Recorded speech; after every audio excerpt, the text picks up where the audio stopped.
ദൈവതിരുനാമത്തിന് മഹത്വമുണ്ടായിരിക്കട്ടെ.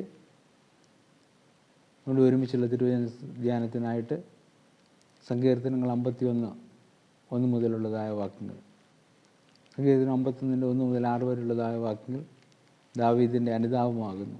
ദൈവമേ, നിന്നോട് തന്നെ ഞാൻ പാപം ചെയ്തതിന് കനിഷ്ഠമായുള്ള ഞാൻ ചെയ്തിരിക്കുന്നു എന്നുള്ളതാണ്. രണ്ടാം ഭാഗം പുതുക്കമാണ്. 7 മുതൽ 14 വരെയുള്ളതായ വാക്യങ്ങൾ പുതുക്കമാണ്. 15 മുതൽ 19 വരെയുള്ളതായ വാക്യങ്ങൾ സാക്ഷ്യം ആകുന്നു. ദാവീദ് ദൈവസന്നിധിയിൽ തെറ്റിപ്പോയി. നാഥാൻ പ്രവാചകനിലൂടെ ദാവീദിനെ ഓർമ്മിപ്പിച്ചു പാപത്തിൻ്റെ ഭീകരത. അത് ദാവീദ് തിരിച്ചറിഞ്ഞ് ഏറ്റുപറയുകയാണ് 54 സങ്കീർത്തനത്തിലൂടെ. പാപത്തിൽ വീണുപോകുന്ന മനുഷ്യനെ രക്ഷിക്കുവാൻ മാനവരാശിയുടെ രക്ഷകനായ യേശു ക്രിസ്തു കാൽവരി ക്രൂശിൽ യാഗമായി തീർന്നു. ആ രക്ഷകൻ്റെ കാൽവറി ക്രൂശിലെ യാഗത്താൽ നമ്മുടെ പാപത്തിൻ്റെ മോചനമുണ്ട്, പാപത്തിന് പരിഹാരമുണ്ട് എന്നുള്ളതാണ്. എൻ്റെ രക്ഷയ്ക്ക് വേണ്ടിയാണ് കർത്താവ് കാൽവരി ക്രൂശിൽ യാഗമായി തീർന്നത്. ആ രക്ഷകൻ്റെ സന്നിധിയിൽ എനിക്ക് പാപത്തിന് പരിഹാരമുണ്ട് എന്നുള്ളതാണ്. രണ്ടാമതായിട്ട് പുതുക്കമാണ്. നിർമ്മലമായ ഒരു ഹൃദയം എന്നെ സൃഷ്ടിക്കണമേ, സ്ഥിരമായൊരു ആത്മാവിനെ എൻ്റെ ഉള്ളിൽ പുതുക്കണമേ എന്നുള്ളതാണ്. ഒരു നിർമ്മലമായ ഹൃദയത്തിന് വേണ്ടി ദാവീദ് യാചിക്കുകയാണ് ചെയ്യുന്നത്. തൻ്റെ ജീവിതത്തിൽ ഒരു പുതുക്കം വേണം, ഒരു രൂപാന്തരം ഉണ്ടാകണം, ജീവിതം ഒന്ന് നവീകരിക്കപ്പെടണം എന്ന് ദാവീദ് പറയുകയാണ് ചെയ്യുന്നത്. ജീവിതത്തിൽ ഒരു പുതുക്കമുണ്ടാകണം.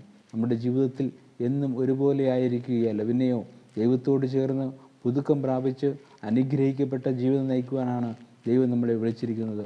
നമ്മുടെ വിളിയും തിരഞ്ഞെടുപ്പും തിരിച്ചറിഞ്ഞ് ജീവിക്കുവാൻ നമുക്ക് സാധിക്കേണ്ടത് ഏറ്റവും ആവശ്യമാണ്. മൂന്നാമതായിട്ട് സാക്ഷ്യമാണ്.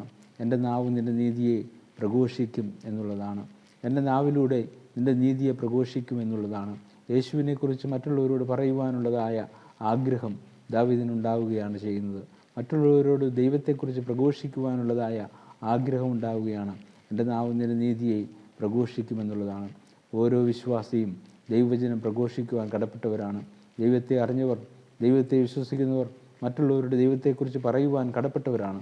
നമ്മുടെ ഈ ആയുസ്സിൽ നമ്മൾ എത്ര പേരുടെ സുവിശേഷം പറയുന്നുണ്ട് എന്ന് ഗൗരവമായി ചിന്തിക്കണം. നമ്മുടെ ആയുസ്സിൽ നമ്മൾ ദൈവത്തിൻ്റെ വചനം മറ്റുള്ളവരോട് പറയണം.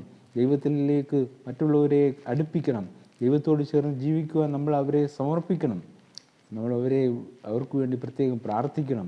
അങ്ങനെ അനേകർ യേശുവിനെ അറിയുവാൻ, അനേകർ ദൈവത്തെ അറിയുവാൻ, അനേകർ ദൈവത്തിൽ വിശ്വസിക്കുവാനൊക്കെ ഇടവരുത്തുന്നതായ അനുഭവമാകണം. ഈ കാലഘട്ടം നൊയമ്പിൻ്റെ കാലഘട്ടമാണല്ലോ, അനുതാപത്തിൻ്റെ കാലഘട്ടമാണല്ലോ, പുതുക്കത്തിൻ്റെ കാലഘട്ടമാണല്ലോ, സാക്ഷ്യത്തിൻ്റെ കാലഘട്ടമാണല്ലോ.